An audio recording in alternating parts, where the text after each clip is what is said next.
Well, Ukraine vows to triumph over Russian darkness as it enters a new year of war weakened by a lack of Western aid and with Moscow emboldened by fresh gains.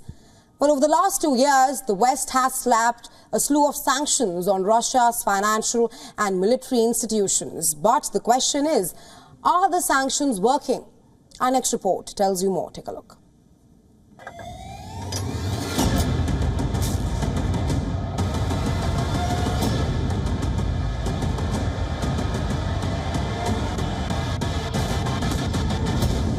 The second year of Ukraine's fight against Russia's full-scale invasion brought no respite for Ukrainian soldiers or civilians. Along the front line, there are long faces hunkered in the trenches. Ukrainian troops are growing weary. We have a big problem with manpower. We simply lack men. People have lost their enthusiasm which they had at the beginning of the full-scale invasion. We need big reinforcements. Many people here are tired. We don't have any ammunition. We didn't have any and we don't have any. In the future, if we don't have them, they will be preparing for war in the West. Far from the front lines, Western leaders descended on Kiev to mark the second anniversary of Russia's full-scale invasion of Ukraine. President Volodymyr Zelensky vows that Ukraine will defeat Russia. The word Ukraine will always go with the word independent. We are fighting for it for already 730 days of our lives, and we will win on the best day of our life.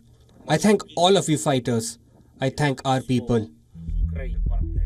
The foreign leaders attended a ceremony in Hostomel, the scene of the first major battle in the conflict, where they expressed solidarity with the country as Ukrainian forces run low on ammunition and weaponry, and Western aid hangs in the balance. We will continue to guarantee our support for Ukraine, and today we will also sign our security guarantees, as we believe that in Ukraine we are also fighting for our freedom and our national interest. It is in our national interest. The West has slapped Russian individuals and entities with over 18,700 sanctions. Russian banks and imports have been severely hit. But have the sanctions worked? When the West slammed its door on Putin, he ventured east. Russia has been steadily building closer economic ties with China and other Asian countries. These new partnerships are helping to mitigate the impact of Western sanctions.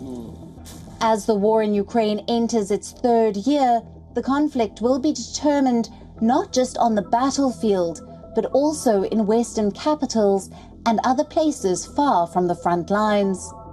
Putin has been turned into a pariah and Russia pushed into far greater isolation by the West. But perhaps it's time to find ways and means to open channels of dialogue to end the long grinding war. Bureau Report, WION World is One.